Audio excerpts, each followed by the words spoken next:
안녕하세요. 오늘 저희가 함께 들여다볼 자료는 연말연초 모임에서 느끼는 그 미묘하고도 복잡한 감정에 대한 글입니다.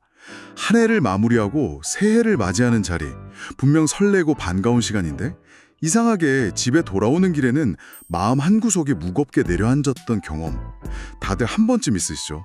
네, 바로 그 감정의 정체를 파고드는 자료인데요.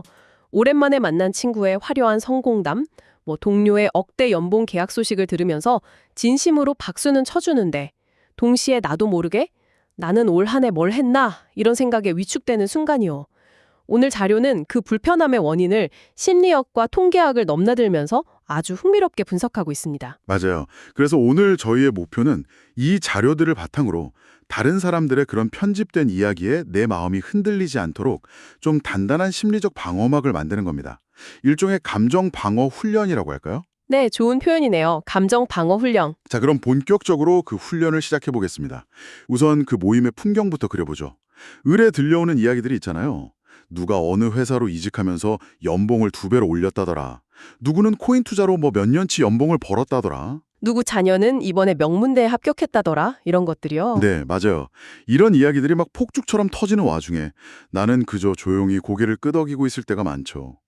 내 삶은 그대로인 것 같은데 나만 뒤처지는 기분이랄까요? 바로 그 지점에서 이 자료가 첫 번째 핵심 개념을 제시합니다. 바로 통계학의 평균 회귀, mean reversion 원리입니다. 평균 회귀요? 네, 조금 낯설게 보일 수 있는데 이게 아주 강력한 통찰을 주거든요. 어떤 현상이나 수치가 극단적인 값을 보이면 결국 시간이 지나면서 자신의 본래 평균값으로 돌아가려는 경향이 있다는 법칙입니다. 잠깐만요. 그 평균 회귀라는 건 알겠는데 이게 정말 모든 경우에 다 적용될 수 있을까요? 예를 들어 어떤 친구가 정말 큰 사업에 성공해서 아예 삶의 수준이 달라졌다면요.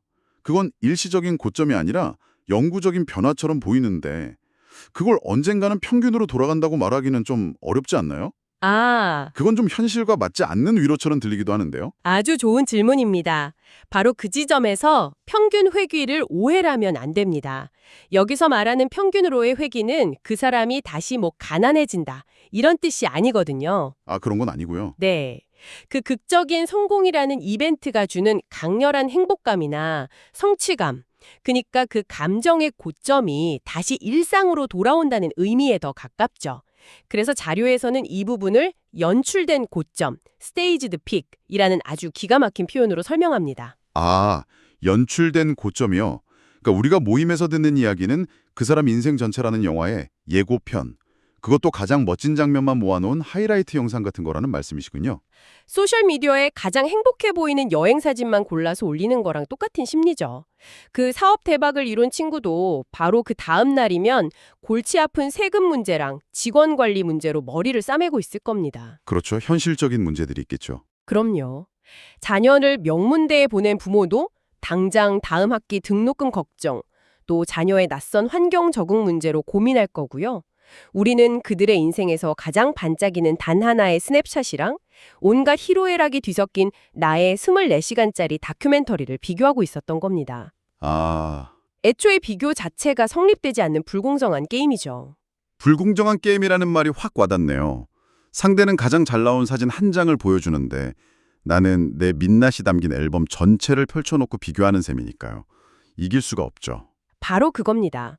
결국 그 사람의 고점 역시 새로운 평균이 되고 그 안에는 또 다른 골칫거리와 평범함이 존재한다는 걸 기억해야겠네요. 네, 맞습니다. 그 화려함의 이면에 있는 지루하고 힘든 일상까지 볼 수 있어야 비로소 공정한 비교가 되겠죠. 이 연출된 고점이라는 렌즈를 끼고 타인의 이야기를 들으면 부럽다는 감정은 저 순간을 위해 정말 애썼겠구나 하는 존중으로 바뀌게 될 겁니다. 알겠습니다. 연출된 고점이라는 개념만으로도 마음이 한결 가벼워지네요. 그런데 여기서 또 다른 질문이 생깁니다. 이런 모임에서는 유독 성공의 잣대가 너무 획일적인 것 같아요. 연봉, 직책, 사는 아파트 평수 같은 그런 숫자들이요. 맞아요. 그러다 보니까 제가 가진 다른 장점들, 예를 들어 동료의 힘든 이야기를 잘 들어준다거나 팀의 분위기를 좋게 만드는 역할 같은 것들은 전혀 주목받지 못하고 심지어는 좀 하찮게 느껴지기까지 합니다. 그게 바로 두 번째 주제와 직결되는 지점입니다. 이 자료는 아주 근본적인 질문을 던져요. 과연 숫자만이 인간의 가치를 증명하는 유일한 척도인가?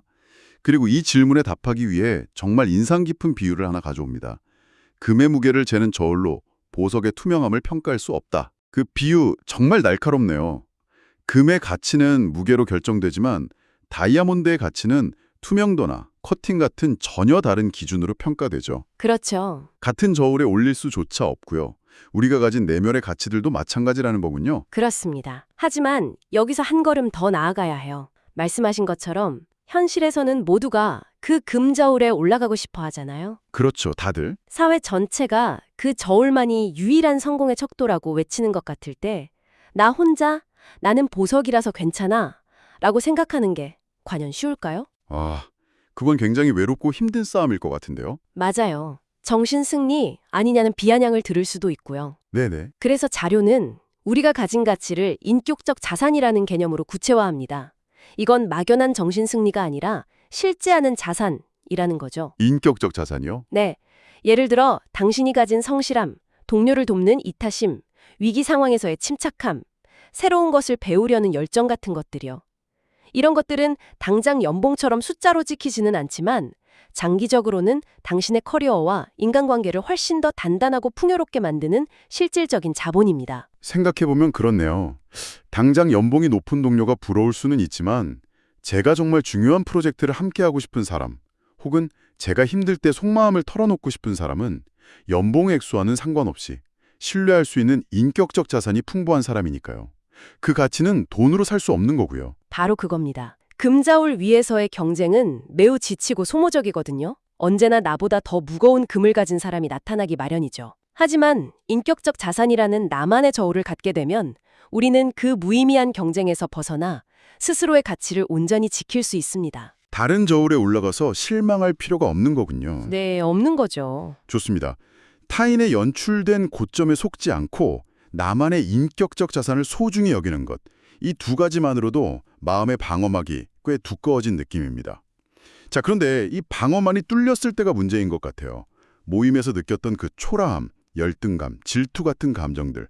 이걸 애써 눌러 담는다고 해서 사라지는 게 아니잖아요. 아니죠. 이 날카로운 감정들은 대체 어디로 향하게 될까요? 여기서 이 자료가 가장 강력하게 경고하는 세 번째 개념이 등장합니다.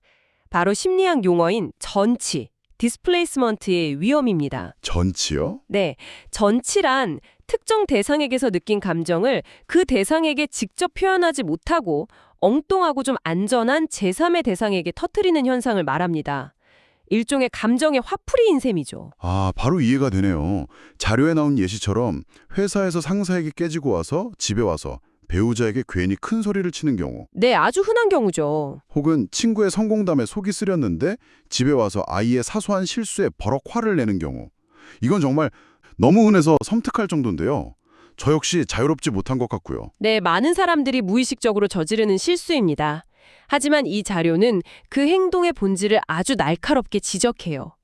그건 나를 가장 사랑하고 지지해주는 내 삶의 가장 단단한 기반이자 최후의 보루인 가족이라는 안전망을 내 손으로 직접 찢어버리는 행위라는 겁니다. 듣고 보니 정말 끔찍하네요. 밖에서 만난 사람들의 연출된 고점은 어쩌면 내 인생에 스쳐 지나갈 허상에 가까운데 그 허상 때문에 받은 상처를 나의 가장 소중한 실체인 가족에게 던져버리는 거니까요. 바로 그겁니다. 자료는 명확히 구분하라고 말합니다. 밖에서 마주한 타인의 화려함은 허상이고 지친 몸으로 현관문을 열었을 때 나를 맞아주는 가족이야말로 나의 진짜 실체라고요. 이 둘을 혼동하고 허상 때문에 실체를 공격하는 순간 우리는 모든 것을 잃는 최악의 상황에 빠질 수 있다고 경고하는 거죠. 이론적인 배경은 이제 완벽하게 이해가 됩니다. 평균 회귀와 연출된 고점, 인격적 자산, 그리고 전치의 위험성까지요. 그럼 이제 가장 중요한 질문이 남았습니다. 이 모든 걸 알면서도 불쑥 치밀어 오르는 감정을 어떻게 다스리고 그 전치라는 위험한 함정에 빠지지 않을 수 있을까요? 뭔가 구체적인 행동 강령이 필요합니다. 다행히 자료에서 아주 간단하면서도 효과적인 두 가지 방법을 제시합니다. 첫 번째는 현관문을 열기 전 1분 멈추기입니다. 1분 멈추기요? 네. 모임이 끝나고 집에 도착해서 도어록 비밀번호를 누르기 직전 딱 1분만 그 자리에 멈춰서서 심호흡을 하는 겁니다. 그리고 오늘 있었던 일들을 잠시 복귀하는 거죠. 오늘 들었던 그 이야기들은 그저 잘 편집된 예고편일 뿐 내 인생 전체와 비교할 대상이 아니야. 이 감정을 지방까지 가져가지 말자. 이렇게 스스로에게 말을 걸어주는 의식적인 과정입니다. 아, 그거 정말 좋은 방법이네요.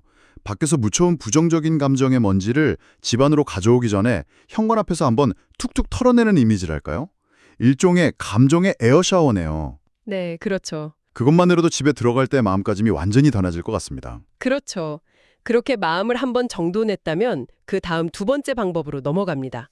바로 따뜻한 한마디 준비하기입니다. 따뜻한 한마디요.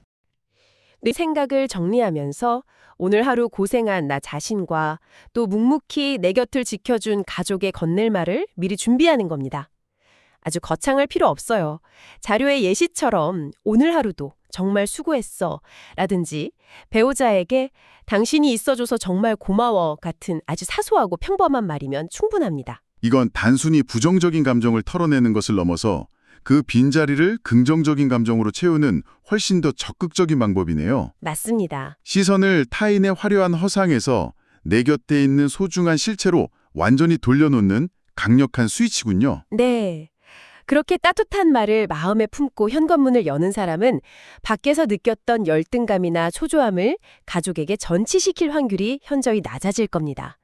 오히려 그 에너지를 감사와 사랑을 표현하는 데 사용하게 되겠죠. 결국 타인의 화려함에 휘둘리지 않고 내 곁에 소중한 사람들과의 평온한 행복을 지켜내는 것. 그것이 진정한 승자라는 메시지를 이 두 가지 방법이 명확하게 보여주고 있습니다. 오늘 우리는 연말 연초 모임이 주는 불편한 감정의 원인과 대처법을 담은 자료를 깊이 있게 살펴봤습니다.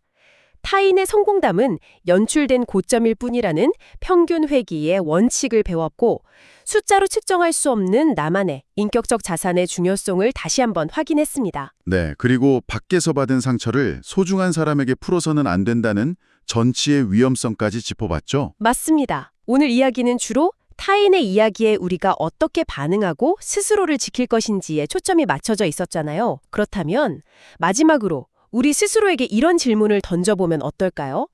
반대로 나는 다른 사람들에게 어떤 이야기를 들려주고 있는가? 아, 정말 중요한 질문이네요. 나 역시 누군가에게 불편함을 주는 연출된 고점을 전시하고 있지는 않았는지 돌아보게 됩니다. 혹시 우리도 모르게 자신의 가장 빛나는 하이라이트 장면만을 편집해서 들려주고 있지는 않았을까요? 당신의 화려한 성공담뿐만 아니라 평범한 일상 속에서 발견한 작지만 소중한 행복, 때로는 힘들었지만 잘 이겨냈던 과정의 이야기를 나눠보는 건 어떨까요? 어쩌면 그것이 우리 모두가 더 편안하고 따뜻한 연말 연초를 만드는 진정한 시작이 될지도 모릅니다.